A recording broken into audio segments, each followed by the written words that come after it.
Amigos de Teatro Crítico en Hispanoamérica, estamos en una emisión más, en un programa más de esta serie de videos, de esta serie de programas dedicados a glosar, a desarrollar, a comentar la filosofía política del materialismo filosófico de Gustavo Bueno. Y bueno, en este conjunto de videos que se han emitido, que ya van varias emisiones, ya supera la decena, pues muy específicamente en lo que remite y refiere a la teoría del Estado de Gustavo Bueno. Para ello nos acompaña, como no podía ser de otra manera, nuestro amigo, nuestro compañero Humberto González. Humberto, ¿cómo está? Muy bien, Axel, un gran saludo. Muy contento de continuar con esta tarea que nos hemos propuesto para abordar pues, los diferentes temas de la teoría política del materialismo filosófico y de Gustavo Bueno. Muy bien, pues en este sentido, lo que hemos venido haciendo en general es enfocarnos muy específicamente a la teoría del Estado de Gustavo Bueno, que si bien, como es evidente, una filosofía política y más aún partiendo del supuesto nociológico, que no hay una ciencia política unitaria, sino es un conjunto amplio de distintas disciplinas y que en buena medida es una disciplina de carácter filosófico, el análisis de la política y la teoría del Estado.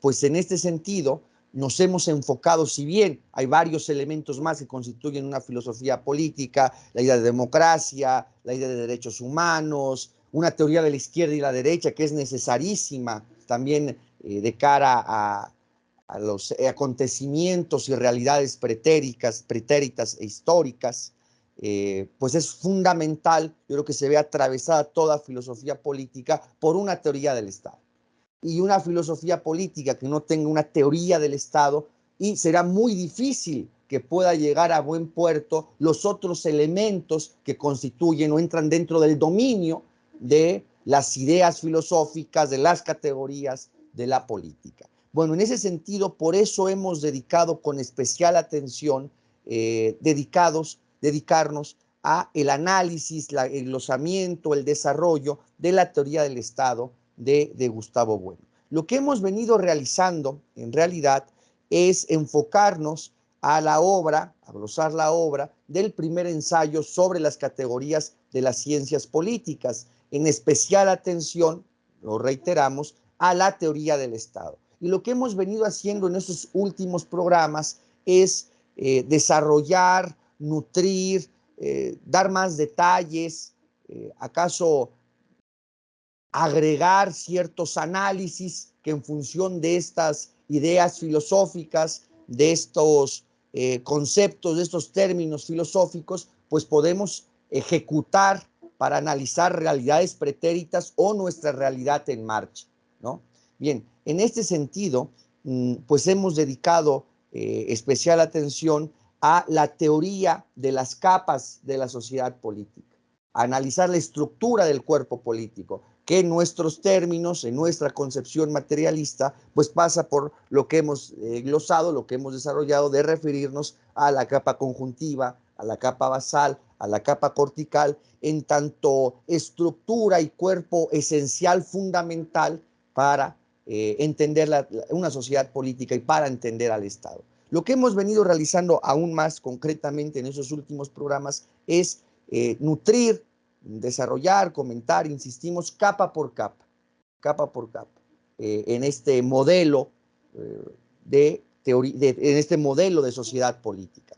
Bien, en ese sentido, el programa de día de hoy, para cerrar de preámbulos, pues hablaremos hoy del comercio internacional y la dialéctica de estados. Ese será fundamentalmente nuestro tema del día de hoy, hablar del comercio internacional y la dialéctica de estados. ¿Por qué? Porque los últimos programas los hemos dedicado a analizar, a glosar la capa cortical del Estado, la capa cortical de las sociedades políticas, en lo que ello tiene de vinculación de unas sociedades políticas con otras sociedades políticas, de unos estados con otros estados. Estas vinculaciones que hay entre distintos territorios con carácter político.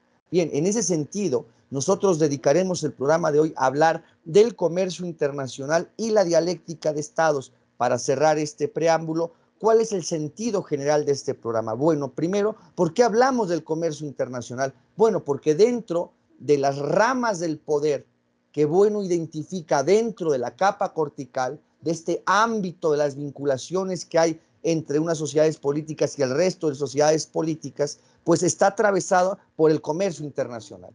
Una de las tantas formas en que interactúan, se vinculan, se relacionan los estados, pues es la economía, y particularmente entre el comercio entre naciones, el comercio entre naciones, por lo cual ameritaba dedicar y encuadrar el comercio internacional dentro de la capa cortical, pero con un añadido. Nosotros queremos interpretar, encuadrar, analizar desde la teoría política del materialismo filosófico el comercio internacional desde esta concepción materialista, y que eso se ve atravesado por entender que el comercio no vendría a ser la unificación de todas las naciones, la paz entre todas las naciones, sino que en términos comerciales, el comercio internacional, las pugnas que surgen en el comercio internacional entre distintos estados, no es más que un episodio más, una faceta más de esa dialéctica entre estados y entre imperios.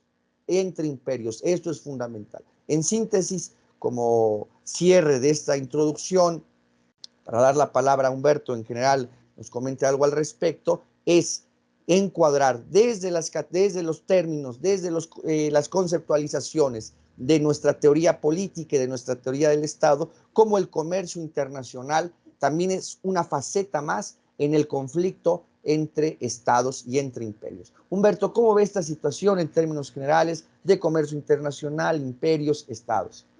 Bueno, yo pienso que lo más importante es subrayar la idea que no hay como a veces se pretende presentar, no hay una situación, digamos, de relación armónica. Quizás, bueno, yo diría que por una parte el uso de algunas expresiones tales como relaciones comerciales, eh, que de hecho ese intercambio entre naciones, pero dale, a eso se suma el discurso, ¿no? De tratar de presentar esta dinámica que se da entre las diferentes naciones, vamos a llamarlas estados independientes, pareciera que son relaciones armónicas y que son relaciones, vamos a decir, digamos, sin ningún tipo de conflicto. Lejos de eso, la esencia de esas relaciones, de esa dinámica entre estados en lo comercial, en lo político y en lo militar, es una relación dialéctica, es una confrontación permanente porque son estados con intereses, con planes, con programas completamente diferentes.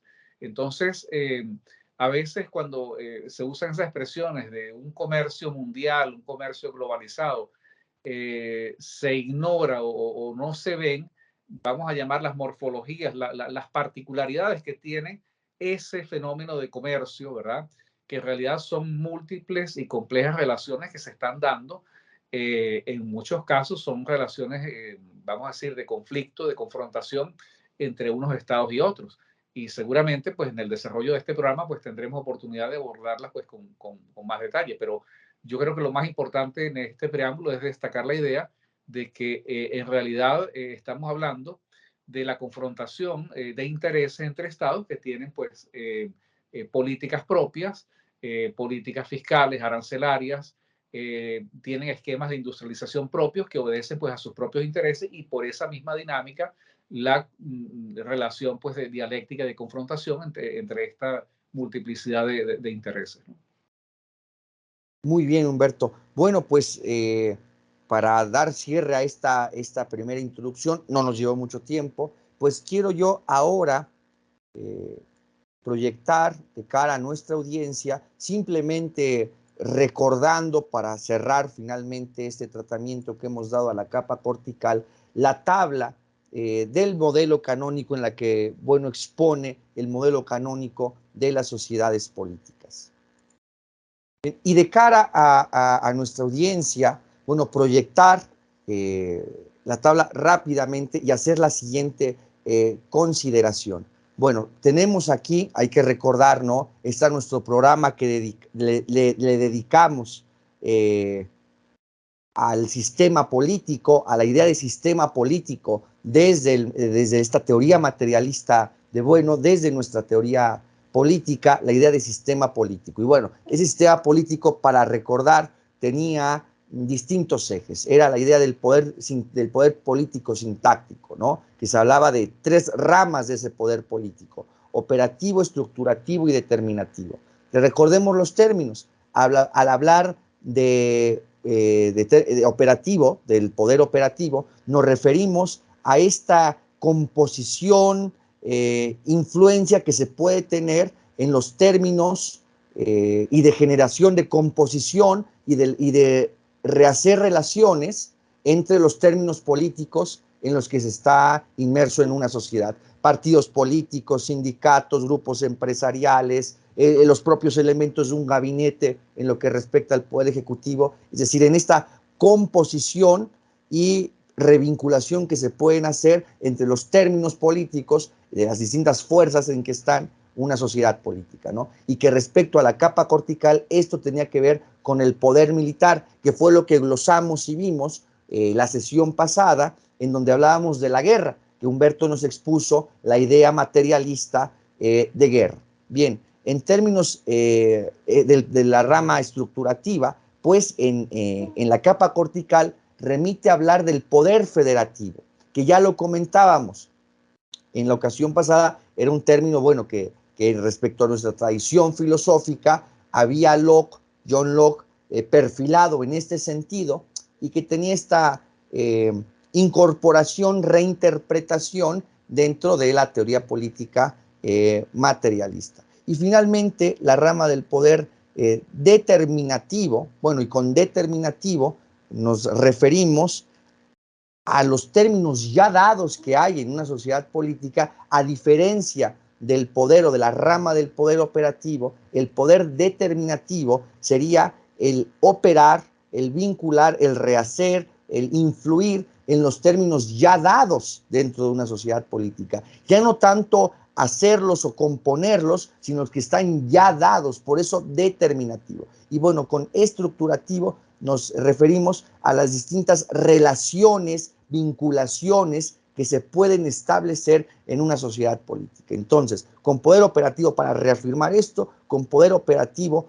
nos referimos, remitimos al programa que dedicamos al sistema político, así lo pueden encontrar. Con poder operativo nos referimos a la composición, a la ruptura incluso de los términos, a la composición y ruptura o anulación o neutralización de los términos que se puede generar desde el poder político. En términos estructurativos son las nuevas relaciones, las nuevas vinculaciones y los tipos de relaciones y vinculaciones que se pueden establecer precisamente entre esos términos. Y al hablar del poder determinativo, pues es evidente que en una sociedad determinativa, un gobierno determinado, los sectores dirigentes de una sociedad tienen que lidiar, tienen que operar precisamente sobre términos ya dados. No es de componerlos, sino ya están dados ahí. Son las fuerzas ya dadas en una sociedad política. Por ejemplo, precisamente las relaciones que puede haber entre un Estado y el otro. Eso es una situación histórica ya dada. Por ejemplo, que México tenga que medir muy bien sus relaciones con Estados Unidos. Bueno, eso está en una cuestión a escala determinativa, puesto que ya está ahí a escala histórica, no es que se pueda generar o componer de la nada, está ya dada como parte de los términos y relaciones con los que se tiene que operar. Bueno, dicho de manera rápida, es interesante aquí añadir o comentar cómo simplemente un ajuste o un comentario de nuestra parte, cómo el maestro Bueno ponía dentro del poder federativo la cuestión de las alianzas. Si son cuidadosos en la lectura, si se es cuidadoso en la lectura, uno podría advertir cómo en la tabla que se presenta como primera versión de este modelo canónico genérico de la sociedad política, podemos observar que el término de alianzas aparece incorporado dentro del poder federativo. En la tabla, que tiene esa primera versión de la tabla, expuesto en el primer ensayo sobre las categorías de las ciencias políticas. Y en esta versión donde la segunda versión, en donde el maestro añade y le enriquece esta tabla con otros elementos, por ejemplo, se le añadirá el sentido vectorial de las relaciones en que están inmersa una sociedad política, es decir, las determinaciones, vinculaciones políticas que se ejercen desde el poder político y las reacciones que hay por parte de lo que podríamos llamar la sociedad civil.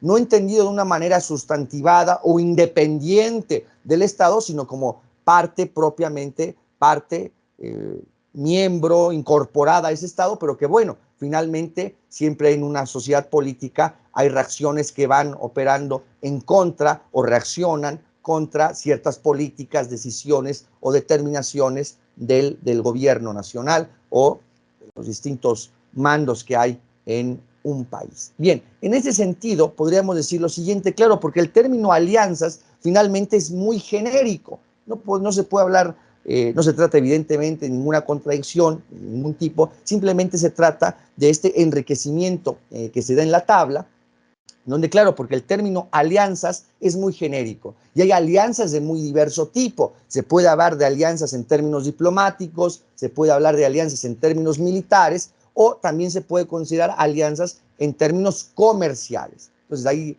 que este término de alianzas, al ser genérico, pues ya responda a la clasificación que uno puede hacer respecto al análisis de la tabla o al ejecutar estos términos políticos al análisis de una realidad histórica o presente.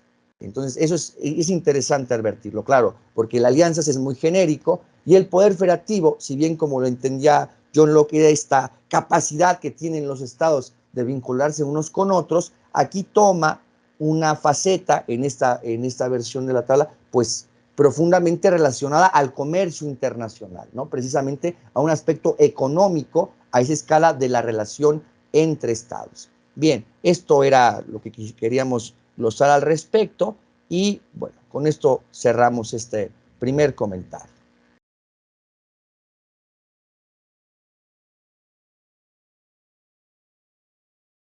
Ya se ven nuestras caras de nuevo. Bien, en ese sentido, y para cerrar, yo quisiera simplemente ahora hacer un brevísimo comentario respecto una conclusión, una glosa muy rápida, ahora que hablábamos de la capa cortical en su conjunto, visto de manera global, para ahora sí dedicarnos a hablar del comercio internacional de manera muy concreta, cerrando este análisis o glosa global, digamos, a toda la capa cortical, como cierre, por eso nos dedicamos aprovechamos estos minutos, pues simplemente decir lo siguiente.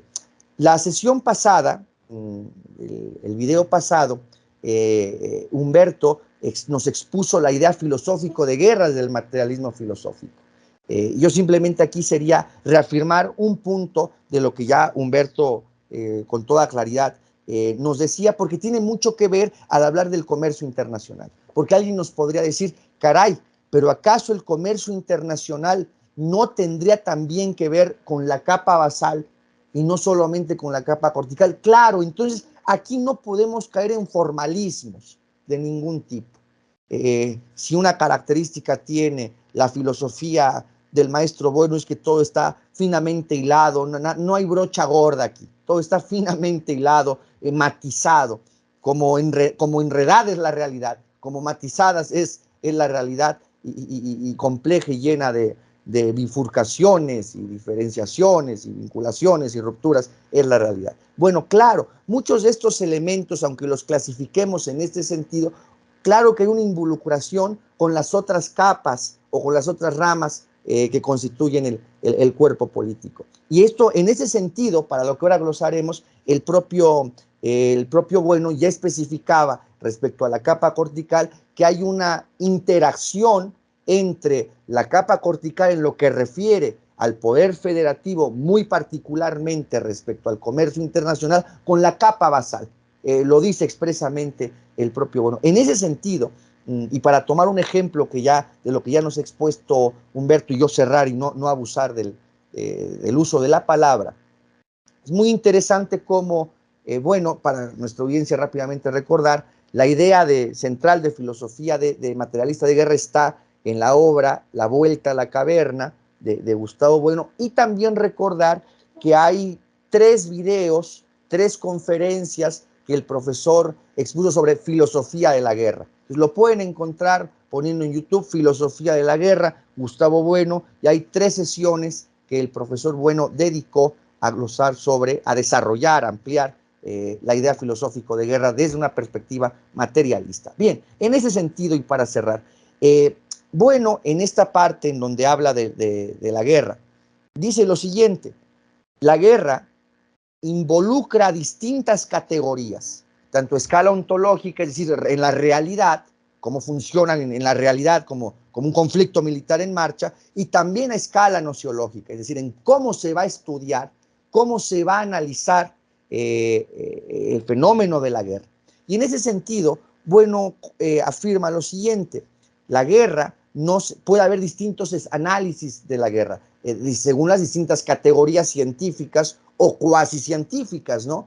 De carácter etológico, psicológico, de carácter etnológico, antropológico, de carácter sociológico, nosotros podríamos añadir de carácter tecnológico, industrial incluso, ¿no? En términos técnicos, de armamentos, de lo que implica ese desarrollo de la ingeniería, lo que implica el desarrollo de la física aplicada a estas situaciones, etcétera. Pero que sin embargo, la idea filosófica de guerra no se puede ajustar a una categoría en particular. Y aquí entra el papel de la filosofía. Esto en última instancia nos remite al tipo de interacciones que hay entre los conceptos, las categorías y las ideas filosóficas. Es un tema fundamental. ¿Cómo se establece esa relación entre las ideas filosóficas, entre la filosofía y cómo interactúan con las categorías o los conceptos de determinadas categorías? Bien, en ese sentido, y para ir cerrando esto, necesitamos, no bastaría una sumatoria de todos esos conceptos o esos análisis categoriales o conceptualizaciones categoriales para tener una idea de guerra. No, necesitamos precisamente a la filosofía. Y aquí puede haber versiones idealistas o materialistas, como es la nuestra. En ese sentido, el cuerpo de la idea de guerra, aunque involucre otras categorías de tipo sociológico, de tipo tecnológico, de ingenieril, de tipo antropológico, etnológico, etcétera, tiene un núcleo. ¿En dónde estableceríamos, y lo decía Humberto con toda claridad en la sesión pasada, en dónde está ese núcleo de la idea de guerra? En las categorías políticas, fundamentalmente, en las categorías políticas. Aunque el cuerpo, el resto del cuerpo de la idea filosófica de guerra, bueno, pues se nutra de otras categorías, ¿no? Y esto a su vez, lo afirma el propio Bueno, pues es una crítica a la categoricidad de la política, porque finalmente se rompe. No se puede simplemente considerar la guerra, aunque sea su núcleo central, que atraviesa por el Estado. Es imposible hablar, es necesarísimo ligar el tema de la guerra a la idea de Estado, es imposible disociarlos, implica la definición de guerra, la idea de Estado.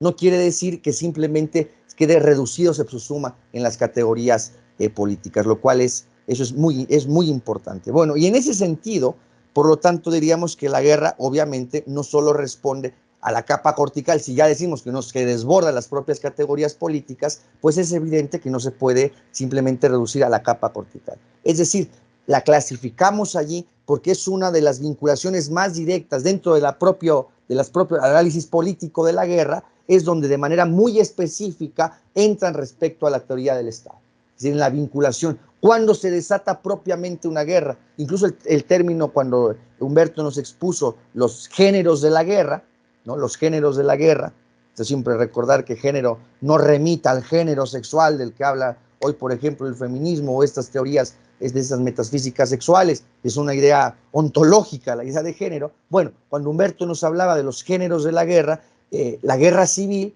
¿no? Por ejemplo, se decía, bueno, propiamente se podría por analogía meter que es una guerra, en tanto también se ven involucrados otros estados. Finalmente, ¿por qué analizamos, por qué glosamos el término de la guerra dentro de la capa cortical como un punto muy concreto dentro de las categorías políticas en lo que remite a la guerra? Bueno, pues precisamente porque implica ese contacto entre los estados.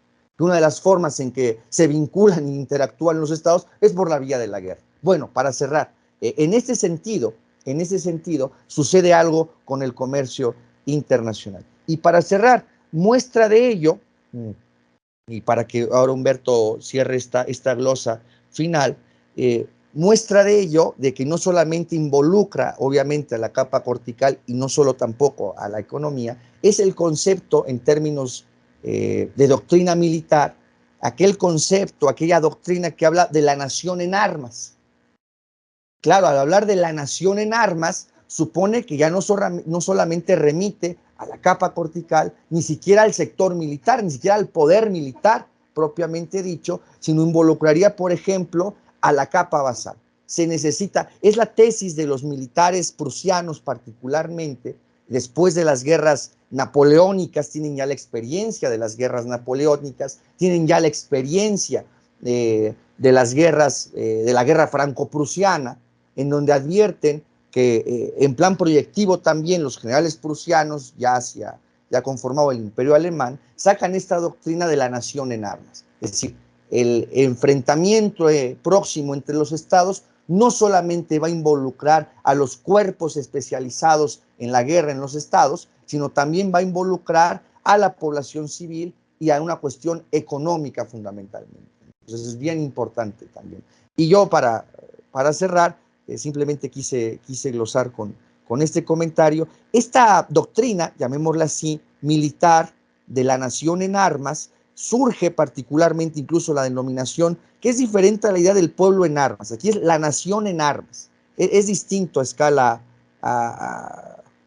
escala conceptual. Bueno, pues recordar, surge en el ámbito de los militares alemanes, de la oficialidad alemana, de raíz prusiana, particularmente por el mariscal von der Goltz. Y Goltz pueden encontrar el libro, está en internet, pueden poner La nación en armas de der Goltz, y lo van a encontrar. Y bueno, yo quiero cerrar esto con una nota que remite mucho a una de las afirmaciones que a su vez decía Bueno en La vuelta a la caverna. Una nación que por una perspectiva pacifista entrega por completo o se desarma por completo en términos militares, en términos de un cuerpo armado que defienda a la sociedad, pues está suicidándose, ¿no? O es una imprudencia política, ¿no? Entonces, para cerrar, es muy interesante. Perón tiene un texto, el general Perón tiene un texto, Juan Domingo Perón, que se llama Apuntes de Historia Militar. Él daba clases en el colegio militar, ¿no? Y allí Perón afirma lo siguiente, retomando esto del concepto de la nación en armas. Dice, las dos palabras, defensa nacional, pueden hacer pensar a algunos espíritus que se traten de un planteo, de un problema cuyo planteo y solución interesan y incumben únicamente a las fuerzas armadas de una nación. Y cierro. La realidad es bien distinta. En su solución entran en juego todos sus habitantes, todas las energías, todas las riquezas, todas las industrias y producciones más diversas, todos los medios de transporte y vías de comunicación, etcétera, siendo las Fuerzas Armadas únicamente, como luego lo veremos, el instrumento de lucha de ese gran conjunto que constituye la nación en armas. Es bien interesante, ¿no? Que nos remita a esto, a reafirmar con esta doctrina de origen prusiano, cómo la idea de guerra pues desborda propiamente las categorías políticas o la capa cortical aún dentro de las propias categorías políticas. Y para cerrar, concluimos con lo siguiente. Dice, las naciones tienen la obligación de preparar la máxima potencialidad militar que su población y riqueza le permiten para poder presentarla en los campos de batalla. Si la guerra ha llamado a sus puertas, los pueblos que han descuidado la preparación de sus fuerzas armadas han pagado siempre caro su error, desapareciendo de la historia o cayendo en la más abyecta servidumbre. Qué fuerte. Y cierra. De ellos la historia solo se ocupa para recordar su excesivo mercantilismo o los arqueólogos para explorar sus ruinas, descubriendo bellas muestras de una grandiosa civilización pretérita que no supo cultivar las aptitudes guerreras de sus pueblos. Qué fuerte, dice. Entonces lo estudiarán los arqueólogos. Qué fuerte, dice eso.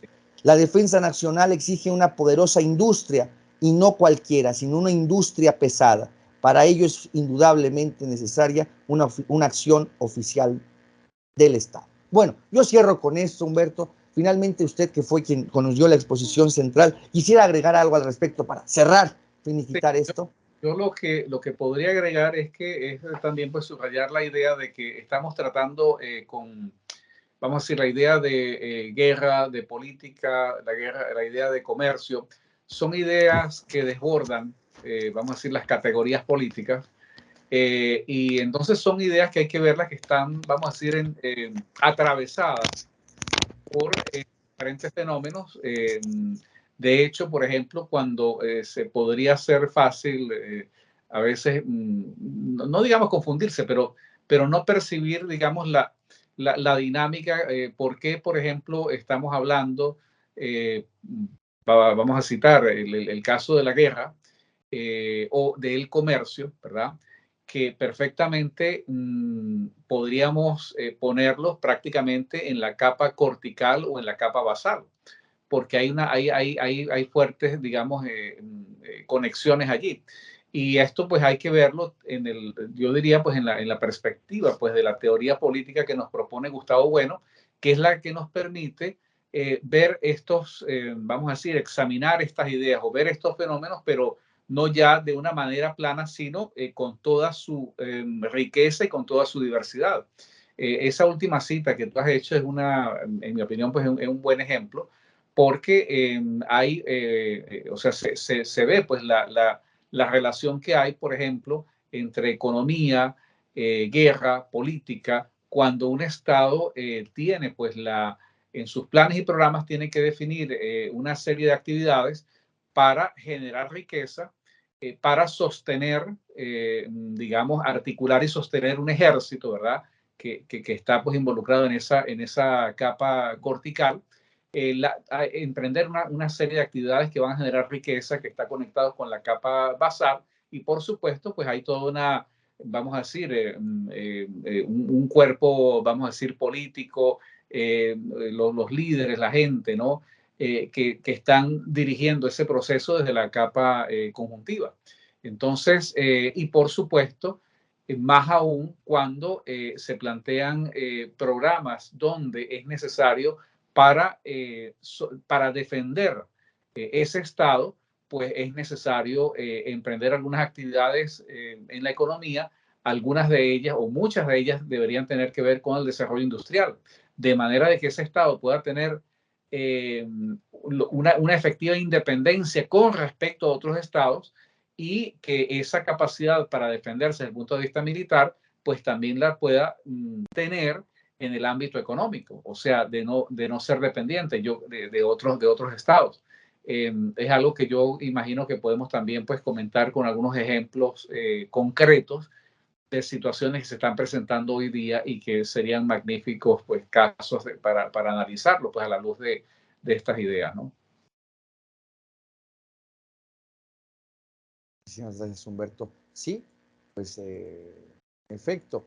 Dicho esto, bueno, creo que valía la pena, al ser este el último programa que dediquemos a glosar esta tabla que en el fondo condensa nuestra teoría del Estado, valía la pena detenernos en este programa a reserva de que lo ajustemos con Humberto, pero bueno, yo creo que en buena manera se puede ir perfilando el cierre del tratamiento del libro, el primer ensayo sobre las categorías de ciencias políticas, y en estos, digamos, programas específicos que hemos dedicado, a veces 2, a veces 3, por cada capa del Estado, pues valía la pena detenernos en ello. Bueno, en suma, para no abusar del tiempo y ni yo de la palabra, insisto sobre ello. Bueno, entramos de lleno, obviamente ya lo hemos introducido, hemos ido glosando, entramos de lleno ya en el tema que nos convoca. Entonces, bueno, dentro del poder federativo de la capa cortical, pues aparece el tema, aparece la clasificación, mete el maestro los elementos correspondientes al comercio internacional, ¿no? Eso es interesante. Yo partiría de esto.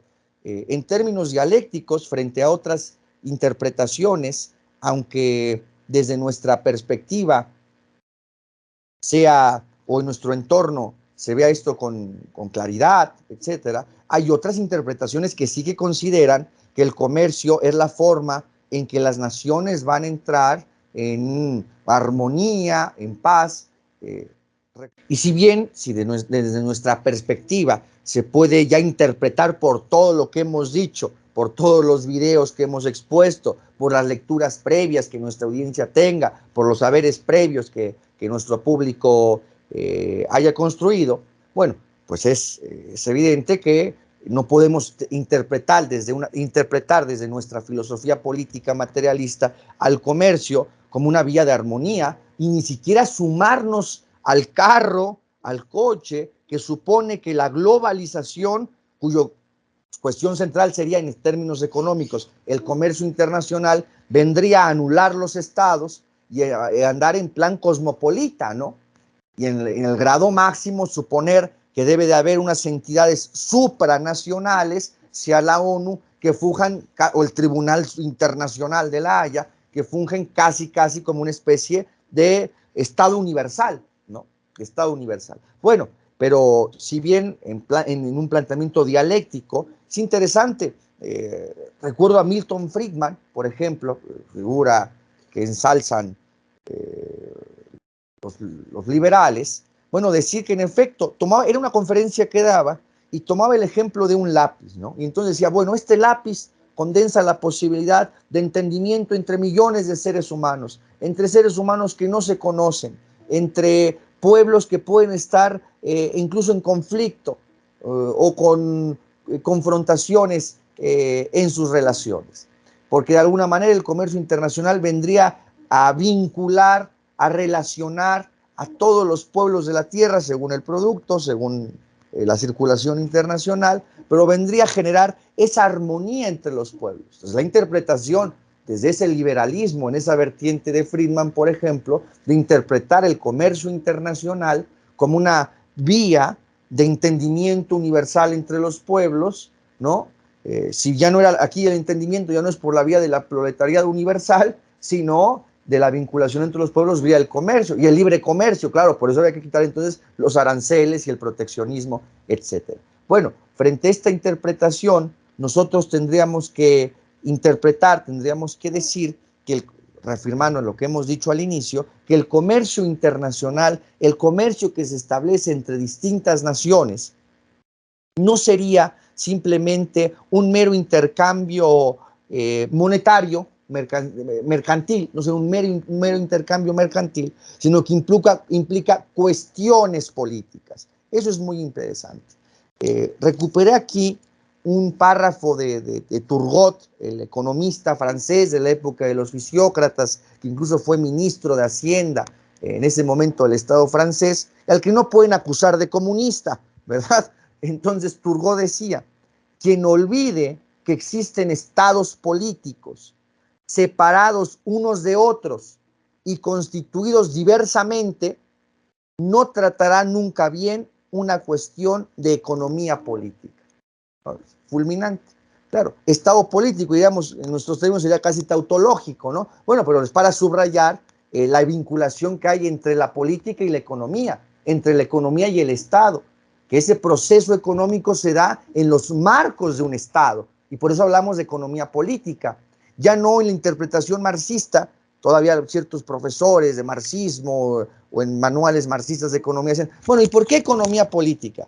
Y entonces lo llenaban de cierta interpretación sociológica, es decir, decían, claro, porque en la economía también se da el conflicto de la lucha de clases, es en la economía y en el seno de la producción donde se da también un combate político entre las clases sociales, es una expresión también de la lucha de clases. Y bueno, hombre, nosotros obviamente nos apartamos de esa interpretación completamente. ¿Por qué hablamos desde el materialismo filosófico de economía política? No por una cuestión ideológica, no por un mero seguimiento conceptual de esa fórmula clásica del siglo XIX, sino precisamente porque ese proceso económico se da en los marcos del Estado. Y cuando involucran a distintas sociedades o distintos intercambios entre distintos países, finalmente involucran también a distintos estados. Es decir, aunque haya empresas multinacionales o llamadas empresas globales, están tamizadas por el Estado. Puede ser un Estado débil, más fuerte frente a esos poderes económicos, pero finalmente está presente. tienen que tener, cobran impuestos, hay ciertos aranceles, y tendrán que pagar ciertos tributos al Estado, etc. Finalmente está atravesado por el papel de los Estados nacionales. Bueno, en suma, y para dar la palabra a Humberto, es interesante advertir cómo al hablar de comercio se relaciona el término al comercio entre naciones, ¿no? No estamos hablando ya del mercado interno o del comercio interno, ¿no? Incluso en ciertos estados se habla hay secretarías o ministerios del comercio interior. Ya no estamos hablando del mercado interno, sino del comercio internacional. Es decir, por eso está dentro de la capa cortical, eso es importante.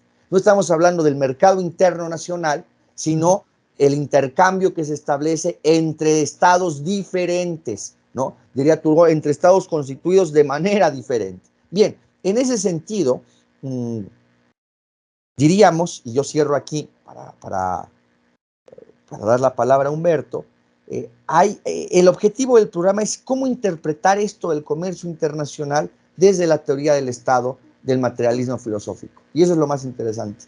Y yo creo que el materialismo, lo creo objetivamente, nuestra teoría del Estado, nuestra teoría política, tiene la fuerza suficiente, la potencia en las ideas y en sus concepciones suficientes, por ejemplo, para interpretar esto del comercio internacional, que tanto se ve en las carreras de relaciones internacionales o la administración pública, ¿no? Creo que eso se pueden reinterpretar desde nuestra categoría, desde nuestras categorías políticas y desde nuestra filosofía política. En suma, yo lo que vendría a reafirmar aquí, para dar la palabra a Humberto, es que en esa faceta económico-comercial de vinculaciones entre estados diferentes, esos intercambios comerciales no tienen simplemente una lógica, un objetivo o un fin puramente comercial, puramente monetario. Ojo, es lo más importante. No podemos entenderlos como si de una economía pura se tratara o fuera una cuestión contable nada más. Aquí está la clave. No podemos entender el comercio internacional como una cuestión únicamente contable que entra en las cuentas nacionales de un país.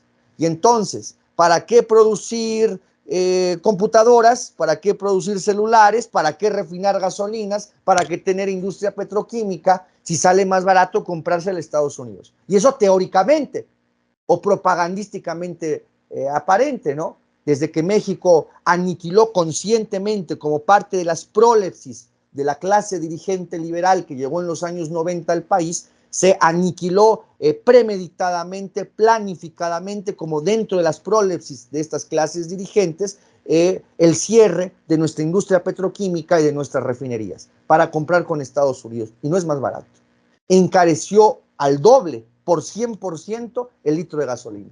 De costar 10 pesos a costar hoy 20, 23 pesos. Entonces, la conclusión es esta. No se puede interpretar el comercio internacional, los intercambios comerciales entre distintos estados, como si hubiera una economía pura, ¿no? A la manera de cierta economía liberal que lo ven como una cuestión contable, de ingresos, egresos, y que se ponen en una tabla activos, pasivos, o ya está. No, es una cuestión profundamente política, implica una cuestión política nuevamente. Comercio internacional implica una cuestión política del choque entre intereses nacionales de los estados. Eso es fundamental. El comercio, en buena medida, es un episodio más del conflicto entre los estados y entre los imperios. No es una cuestión únicamente contable. Y los economistas que así lo entienden son verdaderamente de una ignorancia insoportable, impresentable. Ignorancia o cuando son propagadores abiertamente ideológicos para confundir a los sectores dirigentes o a la opinión pública, ¿no? Entonces, eso es muy importante. Yo cierro con esto, Humberto, lo escuchamos, por favor, usted expláyese, y le pediría acaso que usted comentara o glosara, es la segunda parte del programa, estamos ya hacia el 3/4 del programa, casos acá, en la actualidad históricos que nos demuestren cómo el comercio internacional implica la lucha entre naciones. Humberto, lo escuchamos.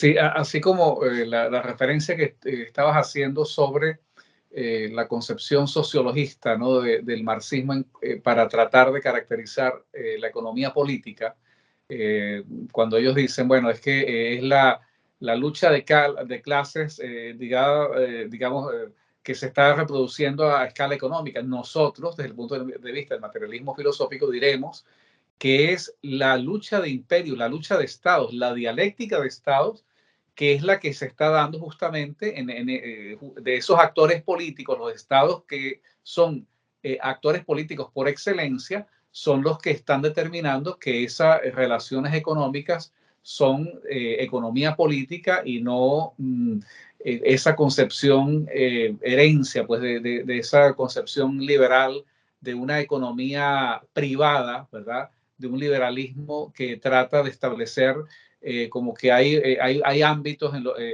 hay ámbitos que están ausentes del Estado, ¿no? Esto lo podemos ver con mucha claridad y el materialismo filosófico nos da las herramientas para, al tener, por ejemplo, la caracterización de una capa basal, nosotros, como no, hay propiedad privada, pero digamos, hay todo un entorno público, ¿verdad? Hay un Estado que está regulando esas relaciones entre ciudadanos de la propiedad privada, inclusive la misma forma como el materialismo filosófico explica el surgimiento de la propiedad privada. Primero surge el Estado y a partir del Estado es que se comienzan pues, procesos de apropiación privada, siempre regulados por esa sociedad política. Esto en cuanto a la capa basal. Cuando esas a una escala, digamos, vamos a decir, internacional, se dan relaciones entre esos actores, esas sociedades políticas, entre esos diferentes estados, entonces ya estaríamos hablando de, digamos, de fenómenos que involucran a la capa cortical y quizás lo que trae a confusión es que quienes están realizando estas operaciones, pues son empresas, vamos a decir, empresas nacionales o empresas multinacionales en el sentido de que pueden operar en diferentes países, pero siempre estas empresas van a estar actuando en contextos de estados determinados y representando los intereses de estados determinados. Entonces, no es que una empresa, o sea, no se quisiera hacer creer de que hay el concepto de una empresa multinacional es una empresa que puede operar por encima de los estados, ¿no? Y entonces esto pues parece que es una idea de esas ideas bueno, que a veces llenan los discursos e inclusive son ideas, digamos, que van alimentando ciertas políticas. Por ejemplo, cuando se crean entidades que tienen la pretensión de operar como entidades supranacionales, como por encima de los estados, pero a la final vemos como en la práctica son los acuerdos entre estados los que determinan la solución a los conflictos que ocurren en el comercio internacional. O sea, es cierto que hay tribunales, digamos, de arbitración, es cierto que hay la Organización Mundial del Comercio, por ejemplo, ¿no? Pero son más que todo como espacios donde, digamos, hay intercambios, pero no son ejes de poder real. El poder real sigue residiendo en los estados. Y yo creo que eso es lo que a veces lleva, digamos, puede llevar a esa confusión, que quizás no es tal confusión, sino también hay una intención deliberada desde el punto de vista de la propaganda, cuando conviene, por ejemplo, debilitar a un Estado y cuando, por ejemplo, una potencia, digamos, un país industrializado, vamos a decir, como citar un ejemplo, como el caso de Inglaterra, de Inglaterra hacia afuera, ¿verdad? Puede decir, bueno, hay que invocar el libre comercio y hay que tumbar los aranceles y hay que tumbar todas las barreras fiscales, ¿verdad? Porque aquí lo que hay es libre comercio. Pero claro, libre comercio es una política que se le impone a otros países, pero que no opera para sí mismo, porque Inglaterra, por ejemplo, se puede reservar espacios a los cuales ellos no van a dar ninguna apertura de sus mercados, o porque quizás también son países que tienen ya, de hecho, tienen una fortaleza económica e industrial donde un país como Inglaterra puede decir, bueno, bienvenido todo el que quiera competir acá, pero ya sabemos que el monopolio pues lo tienen las empresas nacionales y esa invitación a una apertura de mercados a otros países o a otras empresas que no son de ese país, pues simplemente es una invitación prácticamente simbólica. Yo creo que hay muchos ejemplos que podemos examinar que se han dado en el pasado, que se siguen dando ahora. Yo creo, por ejemplo, para citar uno que a mí siempre me ha llamado la atención, es la manera como se desmanteló la industria en España.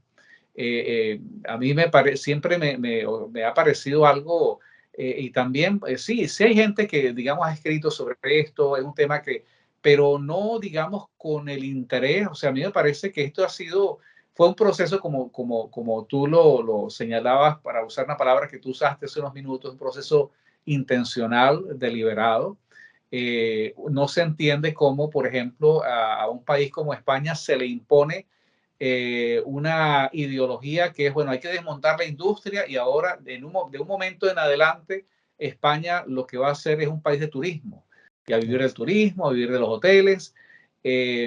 Bueno, o sea, ese es uno. Tú citabas el caso de México en los 90, cuando se invocaron todas esas políticas de moda neoliberales para que en nombre de una supuesta eficiencia, de una supuesta economía, entonces hay que desmontar toda digamos, la base industrial, dejando al país prácticamente a merced de su vecino más poderoso, que es los Estados Unidos. Cuando quizás lo que ha debido hacer esa élite política mexicana es invertir más energía tratando de desarrollar tecnología que le permitiese ser competitiva en los mercados internacionales. Pero sí podemos ver que hay una relación muy estrecha entre la economía, la política y la guerra. Podríamos hacer inclusive un juego de palabras que, así como en el programa anterior donde tocamos el tema de la guerra, también analizando pues aquella frase muy popular de Clausewitz, ¿verdad?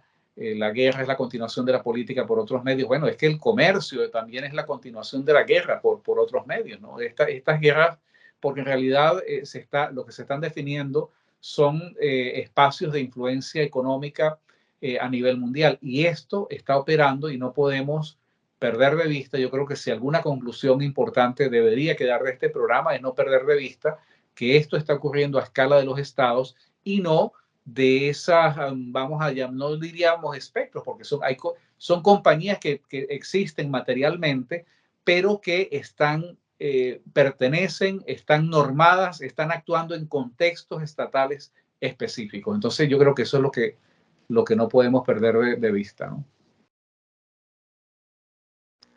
Excelente, Humberto. Sí, efectivamente. Bueno, dicho esto, afortunadamente vamos muy bien de tiempo, llegamos a un buen tiempo para glosar esto. Bueno, Humberto ya señalaba un caso, pues en realidad que está en nuestros días, incluso todavía, que es el caso de España, claro, esa concepción de volver a nuestros países en centros comerciales y de turismo, ¿no? Eso es tremendo. Claro, quedan ahí las industrias del carbón o lo que fue la siderúrgica, o incluso como partes de una visita de turistas, ¿no? Es verdaderamente, es una catástrofe, es cara histórica. Bueno, en ese sentido, yo quisiera ahora glosar dos casos históricos, realmente del siglo XIX, que vendrían a corroborar o vendrían a mostrar cómo el comercio internacional está atravesado por una cuestión de guerra, muchas veces, como usted lo señaló precisamente, Humberto, una cuestión de guerra, de enfrentamiento propiamente militar, o de una dialéctica de estados. Y es muy interesante, porque si bien las dinámicas, las dialécticas que se pueden establecer entre el comercio internacional con la carga que tiene hacia la dialéctica de estados, habrá veces, no todas, pero habrá veces en las que conduzcan directamente a la guerra, abrirse paso por rutas comerciales que tiene otro país y convoquen a la guerra. Entonces, todavía aún más, esa dialéctica de estados que puede tener muchas manifestaciones, pues la guerra es uno de sus puntos máximos, ¿no? Y que tensiona más las fuerzas de una nación. Bueno, en ese sentido quiero glosar dos casos de manera muy, muy rápida. Para hablar de un caso hispanoamericano, bien manifiesto, donde el punto, el casus belli, es de tipo comercial, es el conflicto que se desarrolló en la Argentina del siglo XIX. hacia mediados del siglo XIX, 1852, 1854, en donde Argentina, que sí que tiene ríos navegables internos, ¿no? El Paraná como mayor muestra, bueno, pues en este momento hay en el gobierno, todavía no se habla de una república argentina, se habla de la Confederación Argentina, ¿no? La implosión de las plataformas territoriales, en el caso argentino de tipo virreinal del Imperio Español, al separarse, al secesionarse esas plataformas virreinales del Imperio Español, surgieron luego pugnas internas al interior de esos territorios que terminaron a su vez fraccionando esos virreinatos, surgiendo otros países, ¿no? Caso del río del virreinato del Río de la Plata, bueno, está Argentina, Uruguay, Paraguay, como casos más notorios, que encima enfrente tenía a un país donde siempre ha habido, no se puede omitir, una dialéctica entre Argentina y Brasil. En ese momento Brasil bajo la figura todavía de la monarquía portuguesa, ¿no? Todavía Brasil ni siquiera es independiente, se habla del imperio del Brasil a escala nominal de sus nombres. Bueno, pues en estos momentos, como todo mundo lo sabe, a la desarticulación del imperio español en América, es Inglaterra la que ocupa, la que asciende, es el imperio ascendente a lo largo de mediados del siglo XIX, como una faceta más de ese expansionismo inglés. En Argentina, en la Confederación Argentina, estaba gobernando el general Rosas, se llamaba así, Rosas, y lo que va un brigadier, el que conoce así en la historia argentina comúnmente, el brigadier general Rosas. Bueno, pues Rosas había prohibido en estos momentos la navegación internacional por los ríos internos de Argentina, particularmente por el Paraná, porque ahí en frontera con el Paraná es también Uruguay, Paraguay y Argentina. Y algo hay cauces internos que dan al interior más todavía del territorio propiamente argentino. Es una cuestión de la soberanía de los estados. Rosas había prohibido, Juan Manuel de Rosas había prohibido la internacionalización de los ríos internos navegables de Argentina. Al prohibirlos, esto ¿qué conflictuaba? El ingreso de las manufacturas inglesas y francesas, mayoritariamente inglesas. Y para culminar, para no hacer el cuento largo, ¿en qué culmina esto? Como Juan Manuel de Rosas se niega en una crítica al libre comercio, una perspectiva proteccionista de administración del comercio exterior, se niega, ¿no? Y además territorial, es un tema de soberanía territorial, no solo comercial, a la navegación, a la internacionalización del Paraná y de luego de las ramas, en fin, que van teniendo en términos fluviales hacia el territorio interno argentino, prohíbe la navegación internacional, pues entonces directamente Inglaterra y Francia le declaran la guerra a Argentina e invaden Argentina con los dos, y que es una muestra preclara de este conflicto guerra-comercio internacional, con buques mercantes y con buques de guerra, ¿no? Y hubo un conflicto bien fuerte en estos ríos argentinos, que se conoce como la batalla de la vuelta de obligado, ¿no? Simplemente un punto determinado de tipo fluvial en un río, en donde directamente aliados Inglaterra y Francia bombardean a Argentina porque se niega a abrir el comercio internacional, ¿no? ¡Pum! Fulminante, ¿no? Eso también lo habrían hecho con México desde 1838. Los franceses bombardean Veracruz, ¿no? Entonces, es precisamente estos momentos del siglo XIX donde están lanzándose sobre América, sobre Hispanoamérica. Bueno, para cerrar, un caso más. El caso de China, igual en el siglo XIX, dio la palabra Humberto, con las guerras del opio, ¿no? China, que había permanecido en general aislada, su capa cortical, diríamos, era muy débil, muy finita, digámoslo así, no era muy amplia, no era muy robusta, puesto que su vinculación era muy reducida con las otras interacciones. Hablamos de la China del siglo XIX, evidentemente, ¿no? Bueno, pues se habían resistido al ingreso de las manufacturas inglesas, principalmente inglesas. Si alguien se pregunta por qué Hong Kong hasta los 90 estuvo en manos inglesas, bueno, encuentra su explicación en el siglo XIX, de manera muy concreta. había realmente en términos de balanza comercial un superávit a favor de China. China vendía, exportaba más al exterior porcelana, ropa, telas, etcétera, de lo que compraba. Pues ante esa balanza deficitaria, Inglaterra decide entrar. ¿Y cuál es la consecuencia? El imperio chino se niega, la monarquía china se niega, y directamente van y con la marina inglesa, que era bastante portentosa en esos momentos, pues bueno, toman Hong Kong y los puertos chinos, ¿no? Es parte de esa humillación que luego lo entenderán así los chinos como una humillación nacional que se verá rota. Bueno, ahí surgirá luego el Kuomintang ya en el siglo XX, el carácter nacionalista, soberanista del propio Partido Comunista Chino desde sus orígenes, ¿no?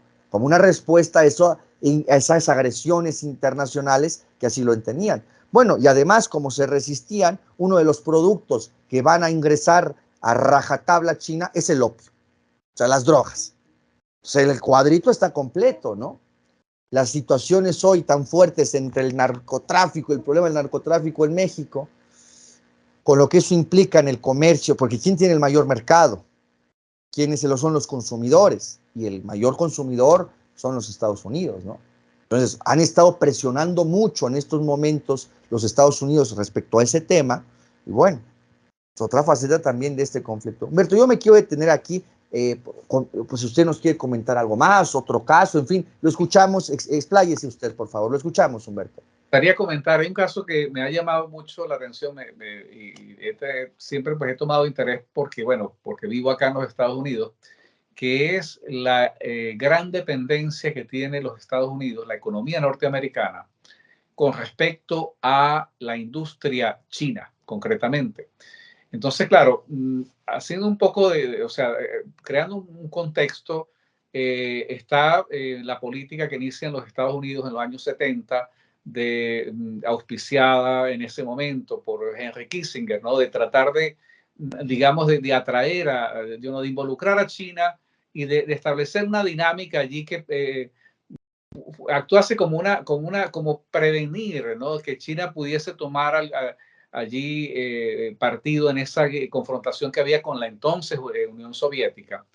Y curiosamente, el comunismo chino, que tiene más de pragmatismo que otra cosa, pues comienza justamente pues a ver las cosas que funcionan, las cosas que no funcionan.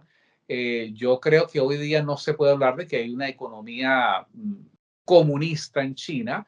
Hay un capitalismo, hay, digamos, un desarrollo industrial extraordinario. Pero lo que ha operado, o por lo menos de los años 70 hasta acá, es que muchas empresas norteamericanas, no vamos a decir que son multinacionales o son transnacionales, sino empresas norteamericanas, llegan a la conclusión de que no pueden o no quieren pagar los salarios o estar sometidos a las regulaciones fiscales dentro de los Estados Unidos. Entonces comienzan a mudar sus operaciones para China. El resultado es que 30, 40 años después, tenemos a un país que tiene una adicción a los productos baratos manufacturados en China, de la cual es muy difícil romper pues, con esa adicción. Hoy día, en cualquier casa, en cualquier hogar en Estados Unidos, yo creo que uno echa un vistazo y de los, digamos, artefactos electrónicos, electrodomésticos, las sillas, las mesas, la ropa, el 99% de las cosas que compramos de Amazon vienen de China. Son productos, porque hay dos cosas. Está el producto que se elabora en China con licencia, con patente, vamos a decir, de empresas norteamericanas, que es un producto, bueno, un producto de calidad.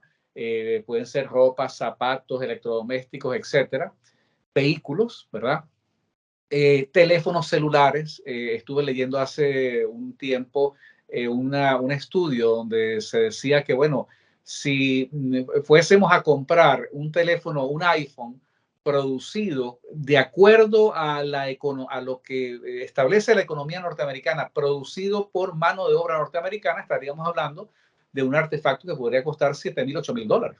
Imposible. El iPhone más caro creo que se consigue cuando tiene el subsidio de las empresas telefónicas acá bueno, se puede conseguir en 600, 700, 800 dólares. Pero el costo de ese iPhone que estamos comprando acá no es hecho en Estados Unidos, es manufacturado en China. Pero también hay que decir que la mano de obra que produce esos bienes es una mano de obra que se paga centavos prácticamente la hora, el día o el mes. Allá pues en China no hay, en esa China comunista, me refiero a la de hoy, ahí no hay sindicatos, ahí lo que hay es las políticas que establece el Partido Comunista Chino, que tiene claridad, bueno, de hacia dónde ellos llevan su desarrollo industrial, que han creado inmensas ciudades o emporios industriales con dinero norteamericano, y hay una gran cantidad, o sea, de cosas que necesita Estados Unidos. Inclusive, hemos leído, ahorita hay una carrera tratando de sustituir algunas cuestiones semiconductores y algunas cosas que son necesarias para la guerra, bueno, que vienen de China. O sea, porque Estados Unidos no puede descartar la eventualidad de una confrontación militar con China. Y eso pues no vamos a especular sobre eso, pero lo que sí podemos decir es que Estados Unidos como Estado, como economía, está en una situación precaria. Estados Unidos tiene ventajas en otros, vamos a decir, en otras cosas, ¿no? El dólar sigue siendo, pues, digamos, el signo monetario, ¿no? Que es usado, sigue siendo usado, pues, a nivel mundial, y todo este tema, pues, de los mercados de valores y los mercados financieros. Pero yo creo que Estados Unidos cometió un gran error al voluntariamente, pues, también desmantelar su plataforma industrial, simplemente para complacer a su mercado interno de proveerle, pues, de bienes y de servicios, entre comillas, baratos. Cuando estábamos hablando de hacer este programa, tú me hacías una mención en el mensaje interno de WhatsApp sobre el caso de Trump. Más allá de todo lo que se puede decir de Trump, que no vamos aquí a discutir su estilo personal y todas las cosas, etcétera, pero lo interesante es que Trump, la política que él propone, o la que él trató de impulsar en ese momento, y la que, digamos, le abrió un frente con prácticamente toda la élite política norteamericana, es que él planteaba que el enemigo de Estados Unidos era justamente China. O no el enemigo, el adversario. Y él pues estaba justamente planteando la necesidad de establecer, bueno, aranceles, una política fiscal más estricta para el ingreso de productos chinos, estímulos para que esas empresas norteamericanas regresen a reinstalar su plantel industrial en los Estados Unidos. Y eso es lo que le ganó a él pues la etiqueta de ser, bueno, proteccionista, populista, demagogo. No es el, digamos, el político liberal clásico, no, es proteccionista porque, bueno, porque Trump entiende que hay que proteger pues las dimensiones pues de esa economía política sobre la cual se está montada los Estados Unidos. Y yo simplemente, o sea, no es algo que vamos a discutir hoy, que valdría la pena discutir, pero lo que yo quiero es como dejar planteado allí que parte del debate que hay en los Estados Unidos es justamente ese, de que a diferencia pues de lo que proponía Trump, el modelo que está impulsando Biden, o quizás ahorita por la misma situación que hay, la política de China frente a Rusia, el tema de Ucrania, Estados Unidos se ha embarcado pues en apoyar a Ucrania. Eso ha costado miles de millones de dólares, pero Estados Unidos pues tiene como más conciencia ahora, o sea, les ha tocado que regresar a lo que Trump proponía, porque realmente Estados Unidos tiene que revisar esa situación de dependencia y de adicción que tiene con respecto a China, porque creo que tú lo decías en la cita de este economista francés, el fisiócrata, o sea, el no entender esto como un tema político que está conectado con la guerra es algo que le puede salir caro, sobre todo a una potencia como el caso de los Estados Unidos, ¿no? Excelente, Humberto. No, hombre, agradezco mucho esta participación que usted ha hecho. Estamos llegando a la recta final de nuestro programa y yo en esta parte final quisiera glosar el siguiente caso, ¿no? Lo que hemos ido ahora comentando son algunos casos empíricos, información positiva incluso eh, de casos históricos que demuestran que comercio y conflicto entre estados y dialéctica entre estados van de la mano. Y en ocasiones llega al punto de la guerra, del conflicto militar. Bien, en ese sentido, y justamente tomando como punto de partida con lo que Humberto cerraba su participación, fue manifiesto la política de Trump, muy particularmente en lo respectivo a la administración del comercio exterior y a la perspectiva de rearticular, de rearmar el tejido industrial en suelo norteamericano. Esa etapa de deslocalización de las empresas norteamericanas por el mundo y muy particularmente en China frente a las tasas salariales que bajaban los costos de producción, lo cual demuestra que la teoría subjetiva del valor es un invento más de los nuevos liberales, ¿no? Tiene que ver eso con los costos de la producción, pues se iban a China. Estamos ahora entrando en un momento de la historia que no sabemos cómo culminará, pues precisamente está en desarrollo esos acontecimientos. Sabremos qué suceda cuando el ciclo se cierre y veamos cómo, si es que lo llegamos a ver nosotros en nuestra escala de vida biográfica, la vida biográfica que puede tener un individuo no es la dimensión de la vida de un Estado o de la vida de las sociedades, pero sí estamos perfilando una ruptura, un quiebre en la forma en que Estados Unidos se condujo como imperio, por lo menos de los 90 para acá. Y lo que más debe de llamar nuestra atención y de enfocarnos a nuestros análisis es que lo de Trump era hasta ahora muy claro, muy manifiesto. Trump representaba a un ala nacional del Partido Republicano, dispuesto a redireccionar la norma con la que se había conducido el imperio norteamericano. Lo que nos viene a sorprender, y es muy importante considerarlo, y yo voy cerrando con esto, es que ahora eso se ubicaba de ciertas alas nacionalistas de los republicanos o que tenían esa perspectiva nacional, decirlo así, de desarrollo interno nacional. Y uno decía, bueno, los demócratas era hasta ahora el discurso, ¿no? El diagnóstico que podíamos hacer hasta hace un año. Son los republicanos del ala nacional de Trump los que apuestan por este reajuste en la globalización, por esta administración del comercio exterior, lo que hizo Trump de criticar al FMI para salirse, la Organización Mundial del Comercio, el proteccionismo, la administración del comercio exterior, etcétera. Bueno, eran los trumpistas o el ala nacional del Partido Republicano, que está dispuesto a llevar a eso a cabo. No es fácil. Hay que enfrentarse también a los intereses de esas transnacionales que están asentadas en el exterior y que pagan menos trabajo, pagan menos en salarios, etcétera.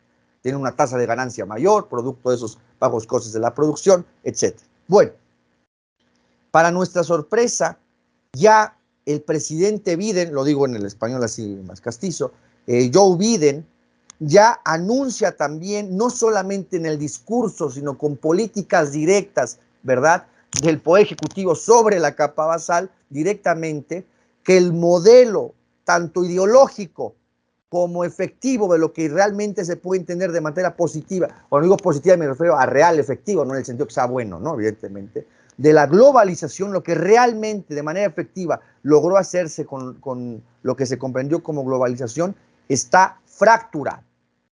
Si ya con Trump advertíamos la ruptura ideológica y en los hechos o lo que fenoménicamente había alcanzado a ser la globalización, advertimos que también ya con los demócratas, con alguien como Joe Biden, o sea, son los que bombardearon Serbia en las guerras yugoslavas en los 90, es el entorno de Nancy Pelosi, o sea, eran los más globalistas de los globalistas y los más guerreristas de los guerreristas.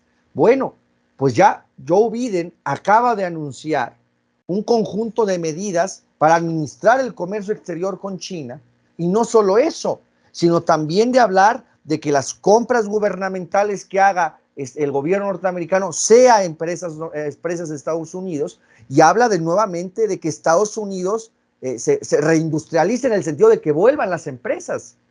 Porque, ojo, también esto del comercio internacional y lo que provocó la globalización en lo que efectivamente logró hacerse de mayor interconexión comercial fue que es una lucha también por el trabajo nacional, por los puestos de trabajo, quiero decir.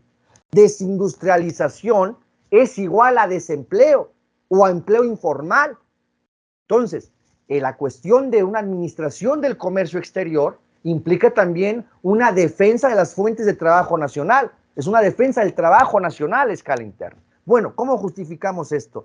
Yo creo que es necesario, convocamos a nuestra audiencia que lo haga, a que lea, escuche, revise, estudie el discurso de Estado de la Unión, como el informe anual de gobierno, tiene este nombre, el discurso del Estado de la Unión, que presentó Joe Biden en este año, en el 2023. Joe Biden expone ahí una serie de conceptos de las nuevas prolepsis de los sectores dirigentes norteamericanos, de la clase dirigente norteamericana. Ojo, ya no solamente del trumpismo, de los propios demócratas, en el grupo que había sido el más globalista, como es el de Nancy Pelosi, el de Biden y el de Clinton. Es decir, hay una diferencia ahora objetiva entre el gobierno de Obama y el gobierno de Biden. La historia nos alcanzó, digámoslo así. En ese sentido, dirán, ¿a qué me refiero? Bueno, muy concretamente, Joe Biden expone en su discurso ante la Cámara de Representantes y el Senado, ante el discurso de la Unión, lo siguiente. En suma, Joe Biden habla de que es necesario frenar a China, concretamente frente a los semiconductores que decía Humberto, y fomentar el trabajo en suelo norteamericano. Y que vuelvan las empresas a suelo norteamericano. Ya no solamente es Trump, también son ya los demócratas de Joe Biden. Esto cambia por completo el panorama. La globalización como ideología, como fenómeno, como hecho, ahora sí que está fracturado. Logramos presenciar, por lo menos seguramente en parte de nuestra audiencia, nosotros dos, Humberto y yo, logramos presenciar la caída, yo nazco con la caída de la URSS y el recambio en la norma imperial de Estados Unidos. Eso es verdaderamente importante. Dice Joe Biden, los semiconductores, pequeños chips del tamaño, es textual, del tamaño de la punta de un dedo, que hacen funcionar todo, desde teléfonos móviles, automóviles y mucho más. Estos chips se inventaron en Estados Unidos, que quede claro, fueron inventados en Estados Unidos. Aplausos de la Cámara. Estados Unidos fabricaba casi el 40% de los chips del mundo. En las últimas décadas perdimos nuestra ventaja y solo producimos ya el 10%. Todo vimos lo que ocurrió durante la pandemia, cuando cerraron las fábricas de chips en el extranjero. Los automóviles actuales necesitan hasta 3,000 chips cada uno, pero los fabricantes de automóviles estadounidenses no podían fabricar suficientes autos porque no había suficientes chips. Los precios de los autos subieron, hubo despidos en masa y lo mismo ocurrió con los frigoríficos y los teléfonos móviles. No podemos permitir que eso vuelva a ocurrir. Por eso es que nos hemos unido para aprobar la ley bipartidista de republicanos y demócratas, la ley de chips y ciencia.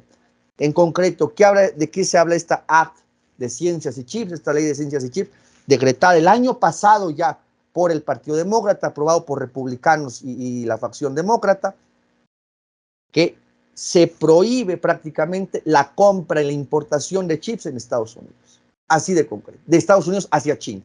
La mayoría lo produce China. Es decir, no se va a comprar más a China. Está cerrado. Prácticamente es el cierre a las importaciones de los semiconductores de China a Estados Unidos. Y no solo eso, es poner en disposición de las empresas que estén en condiciones de fabricar chips a escala masiva, industrial, 55,000 millones de dólares del presupuesto norteamericano para estímulos en la industria de chips. Ya no es Trump, no solo es Trump, ya, es también Biden. Dice, amigos, sé que me han criticado por decir esto, pero no voy a cambiar mi punto de vista. Nos estamos asegurando que la cadena de suministro de Estados Unidos empiece en Estados Unidos y termine en Estados Unidos. ¡Pum! La cadena de suministro de Estados Unidos empieza en Estados Unidos. Aplausos de la Cámara. Es la versión estenográfica. En las afueras de Columbus, en Ohio, Intel, se acordarán de Intel, está construyendo fábricas de semiconductores, literalmente un campo de sueño. Eso dará lugar a 10,000 puestos de trabajo, tan solo es inversión, 7,000 en la construcción, 3,000 en los empleos de fábrica una vez terminados. En promedio, 130,000 nuevos empleos. Y cuando hagamos esos proyectos, y de nuevo, me critican por esto, pero no me excuso por ello, vamos a comprar lo que esté hecho en Estados Unidos. Vamos a comprar lo que esté hecho en Estados Unidos. Amigos, es totalmente congruente. ¿Qué diferencia hay entre esto y el America First? Ninguna. Ya cierro. O sea, el programa cierra con leyendo a Biden. Vean que las vueltas que da la vida. Y Así cierro. es. Vamos a comprar lo que esté hecho en Estados Unidos. Es totalmente congruente con las reglas del comercio internacional. Ahí lo tienen, amigos nuestros. Comprar lo que esté hecho en Estados Unidos ha sido ley en el país desde 1933, en plena depresión. Pero durante demasiado tiempo, las administraciones anteriores, demócratas y republicanas, vean lo que está haciendo, ¿eh? O sea, es el asumir el proyecto histórico que hicieron en ese momento y que lo van a rectificar, porque así lo exigen las condiciones. Es bien fuerte esto. Han encontrado formas, las dos administraciones, republicanas y demócratas, han encontrado forma de eludirla. Ahora ya no. Ahora ya no. Esta noche también anuncio nuevas normas para exigir que todos los materiales de construcción utilizados en los proyectos federales de infraestructura sean fabricados en Estados Unidos. Compañeros, se acabó lo que se da. Se acabó. Se acabó la globalización. Hechos en Estados Unidos. Lo digo en serio. Madera, vidrio, paneles de yeso, cables de fibra óptica. Y durante mi mandato, las carreteras, puentes y autopistas estadounidenses se construirán con productos estadounidenses también. Y cierra. Vuelven los empleos. Vuelve el orgullo gracias a las decisiones que hemos tomado en los 2 últimos años. La defensa del trabajo nacional. Cierro con el siguiente párrafo, porque vale la pena realmente. O sea, esto uno estaba con la perspectiva en el radar. Los demócratas son los globalistas. Pelosi, Biden, Obama. Bueno, una diferencia brutal entre la administración de Obama y con esto que está haciendo. Y ya está en marcha. O sea, la ley de chips es del año pasado. Cerramos. Y después se va contra China. Se va contra China. Habla de ahí una situación es una preocupación bueno, y es una preocupación efectiva, lo caro que son los medicamentos en Estados Unidos. Pero es una cuestión interna de distribución de la riqueza, de la situación entre clases en términos de Estados Unidos. Ese ya es su problema. Ese ya es el problema de los norteamericanos. Ya. Nosotros tenemos suficientes problemas. Ya. Ese problema distributivo es bronca de ellos. Bueno, y dice, cierro con este párrafo para despedirnos el día de hoy. Antes de asumir el cargo, la historia era que la República Popular China estaba aumentando su poder y Estados Unidos estaba cayendo en el mundo. Ya no. Dejé claro y he dejado claro en mis conversaciones personales con el presidente Xi, que han sido muchas, que buscamos la competición y no el conflicto. Compañeros, ¿qué es la competición sino otra fase de un conflicto comercial? Es la retórica necesaria en política. Pero no me disculparé porque estamos invirtiendo para hacer Estados Unidos más fuerte. El America First de Trump. Invirtiendo en la innovación estadounidense, en industrias que definirán el futuro y que China está intentando dominar. Invirtiendo en nuestras alianzas y trabajando con nuestros aliados para proteger y hacer avanzar tecnologías que no sean empleados contra nosotros. Modernizar nuestro ejército para salvaguardar la estabilidad y disuadir la agresión. Metido lo del ejército en la cuestión comercial. Estoy comprometido a trabajar con China en lo que pueda avanzar los intereses de Estados Unidos al mundo. Relaciono con China en lo que avanzar los Estados Unidos en el mundo. Pero no se equivoquen. Si China amenaza nuestra soberanía, actuaremos para proteger a nuestro país. Miren, seamos claros, ganar la competición con China nos debe unir a todos, a republicanos y demócratas. Ahí lo tienen ustedes.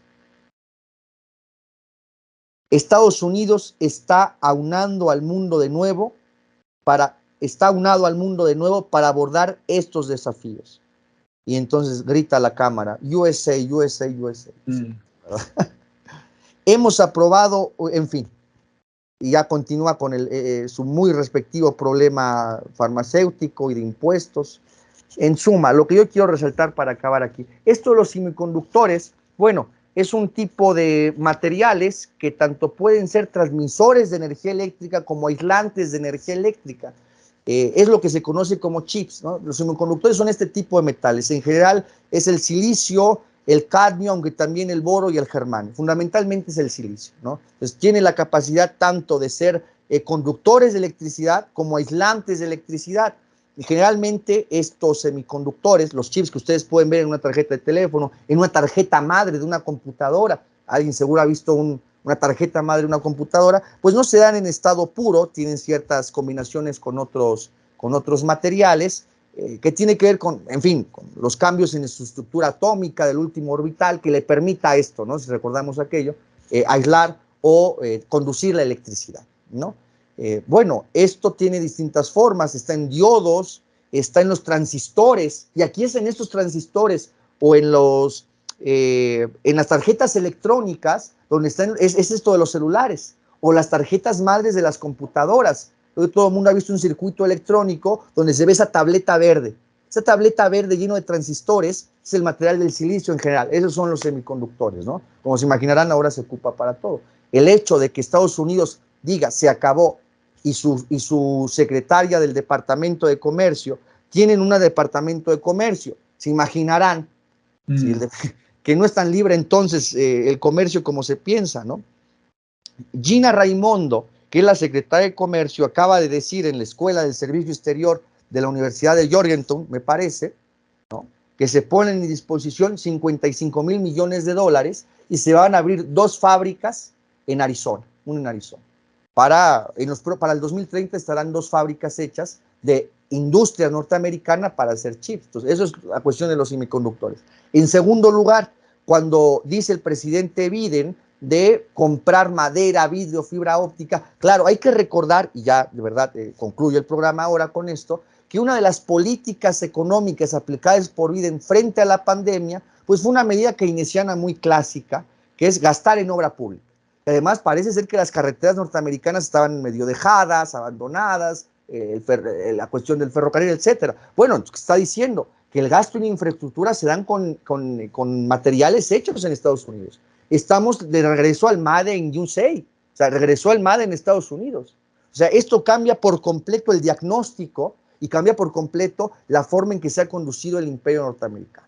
Bueno, Paul Krugman, que es uno de esos economistas socialdemócratas, simplemente creen que el problema de la economía es la distribución, y no, el problema central de la economía es la producción y el trabajo. La distribución vendrá después, ¿no? La producción y el trabajo. Por eso esos discursos de la izquierda actual y de estos pseudosocialistas y marxistoides está superado. Es una concepción de la economía, verlo solo de la distribución, va al fracaso. Eso en términos políticos es un fracaso total. Se ve ya lo que pasó en Hispanoamérica, lo que pasa en México, donde encima creen que esa distribución se hace vía del presupuesto público, ¿no? En fin.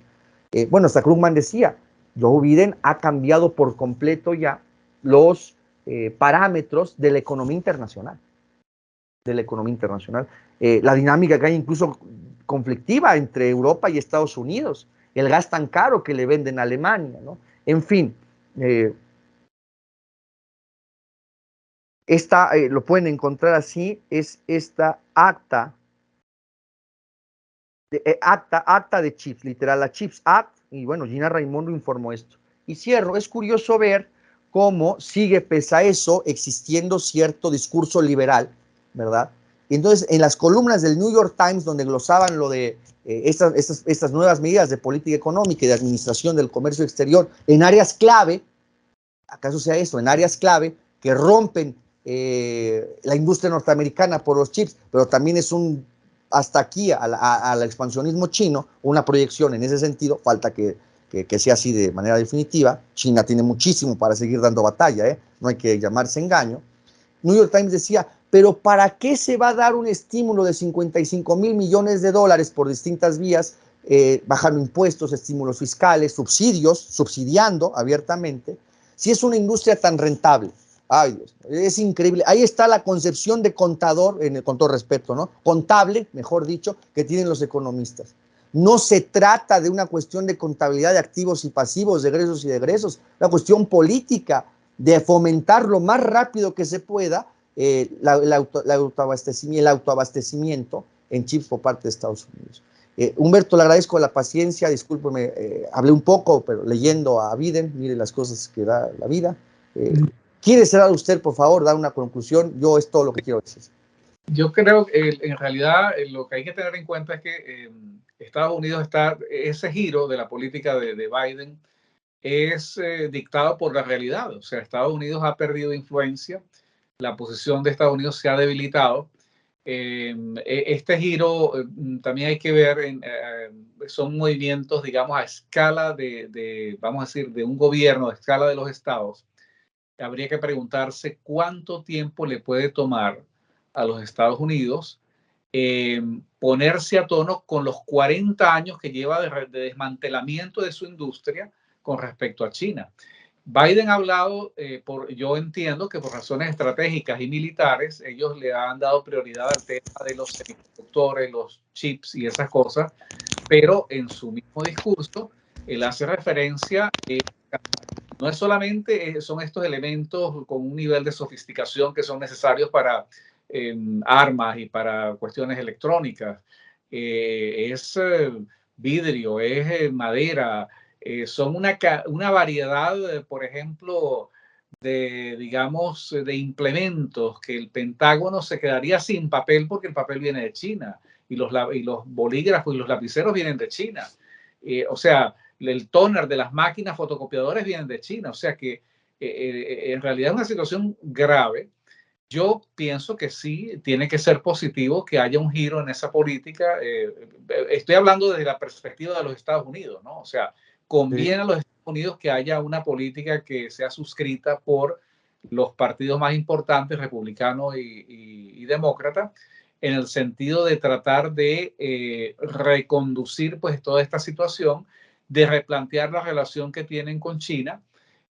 Yo me pregunto simplemente si no será un poquito tarde, o sea, no sé si hay tiempo, porque no es solamente la voluntad y los recursos, sino es, bueno, es la capacidad pues para poder implementar todo eso, pero también entendiendo que no solamente es el tema de los semiconductores, sino que hay muchas otras cosas que se dejaron de producir aquí desde hace mucho tiempo, pero que sí, indudablemente, pues es interesante, es un cambio y como tú lo dices, esto va a impactar toda esta dinámica del globalismo y de la prédica bueno, mercados abiertos y la prédica bueno, digamos, de todas estas ideas neoliberales, porque Estados Unidos, que surgía como el campeón de esas ideas, dice un momentico, bueno, hay que proteger la nación, hay que proteger el Estado y ciertamente ellos han tenido que ver el riesgo y la vulnerabilidad que hay, la debilidad en que se encuentra el país para tomar esas medidas y para que sea, como tú lo has dicho correctamente, fueron los demócratas que los más, de manera más vigorosa, siempre alentaron esas políticas globalistas, pero uno supone pues que esos compromisos deben tener el límite y el límite no puede ser otro que la eutaxia del propio Estado, porque entonces, ¿qué papel están haciendo? Habrá que ver y cómo Trump va a manejar pues también toda esta, digamos, desde su perspectiva, de su campaña, pero me gustaría también pues para ya pues, hacer los comentarios finales a este programa. Yo también creo que es interesante examinar cómo el estado, vamos a decir, de estancamiento en que se encuentra el conflicto militar entre Rusia y Ucrania y la manera como Estados Unidos ha decidido convertirse en el principal financista de Ucrania, pagando un precio altísimo. O sea, la economía norteamericana hoy está deprimida y o sea, el gobierno decidió que esa es una prioridad sí, uno no tiene, digamos, elementos para determinar si desde el punto de vista militar se inclinan las posibilidades de victoria para Rusia o para Ucrania. Lo que sí se puede percibir es que la OTAN sigue adelante porque Estados Unidos está dispuesto a financiarla. Ese fue uno de los puntos de conflicto con Donald Trump. Y yo me pregunto si así como Estados Unidos, con la administración demócrata de Biden, llegó a la conclusión de que hay que replantear las relaciones, digamos, la situación con China, la dependencia que tiene Estados Unidos con China, tendrá que llegar un momento donde Estados Unidos tendrá que regresar a la política de Trump y decir, bueno, hay que poner límites al dinero que se le da a Ucrania y a la OTAN. ¿Y por qué? Bueno, porque primero que la OTAN deberían estar los intereses eutáxicos del Estado norteamericano. O sea, ellos, la prédica hasta ahora ha sido que es invocando los intereses del Estado norteamericano, la eutaxia del propio Estado, que ellos están involucrados en el conflicto con Ucrania, pero o sea, apoyando a Ucrania a través de la OTAN.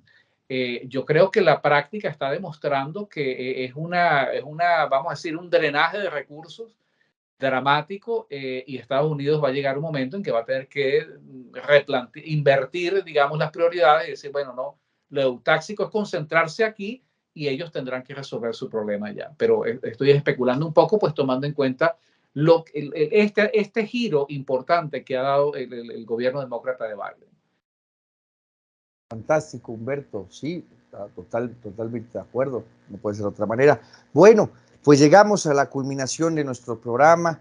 Agradecer como siempre a Humberto su paciencia y bueno, esta colaboración cotidiana que se ha hecho entre nosotros. Muchas gracias, Humberto, como siempre. Gracias, Axel, de verdad siempre es un placer y bueno, yo pues me contento mucho porque me da la oportunidad de aprender y de discutir y una persona a quien aprecio y admiro como tú, pues siempre Hombre, es un placer. Humberto, al contrario. La pantalla. Muy bien. Gracias.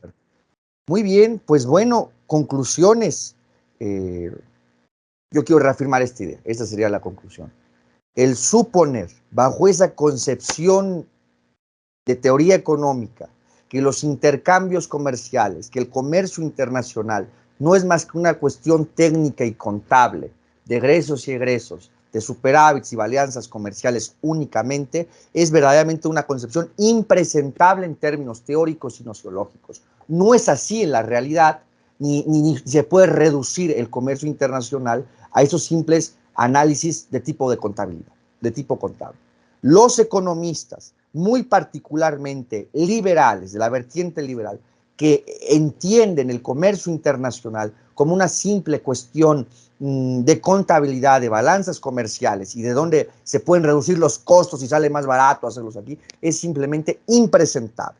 En términos teóricos es falaz y en términos de política práctica tiene todo el objetivo y responde a ciertos intereses. Tienen objetivos y responden a ciertos intereses. Desde una escala teórica eso es impresentable. No se sostiene. Bueno, en suma, porque decíamos, el comercio internacional supone una parte fundamental del Estado, de las relaciones del Estado con otros territorios políticos, y es una parte fundamental de la economía política.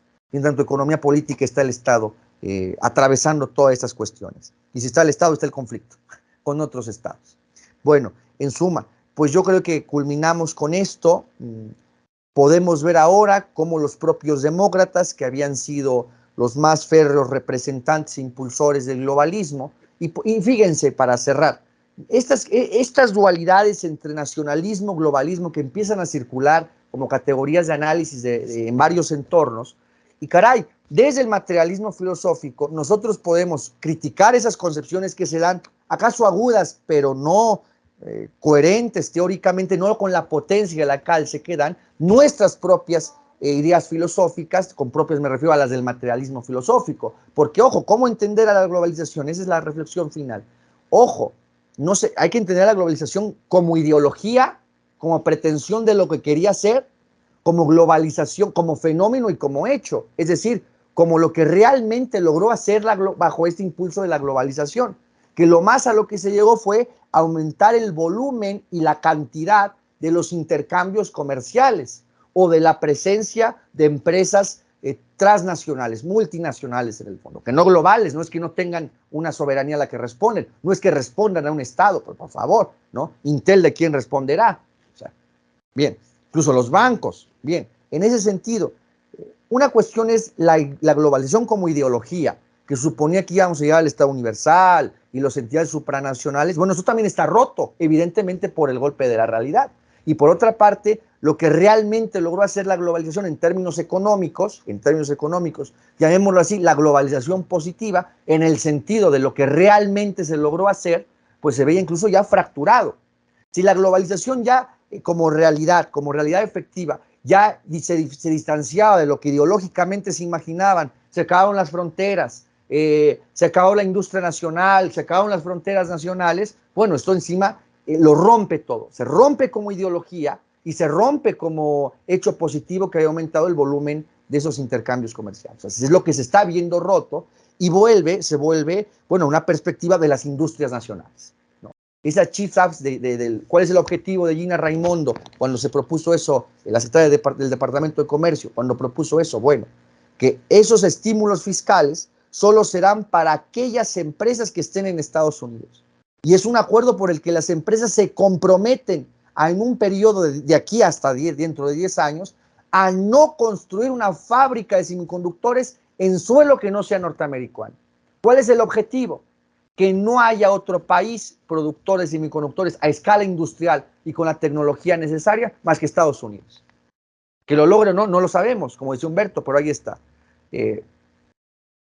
¿Y dónde dice que Estados Unidos no puede ser el líder mundial del sector manufacturero? No sé dónde está eso escrito. Durante muchas décadas importamos productos y exportamos empleos. Ahora, gracias a todo lo que han hecho ustedes, me refiero a la Cámara, estamos exportando productos estadounidenses y creando empleos en Estados Unidos. Aplausos de la Cámara. Ahí está. También estamos en una faceta de defensa del trabajo nacional. Pues muchas gracias. Esto fue Teatro Crítico desde Hispanoamérica. Humberto, muchas gracias. Gracias a ti, Axel. Hasta la próxima.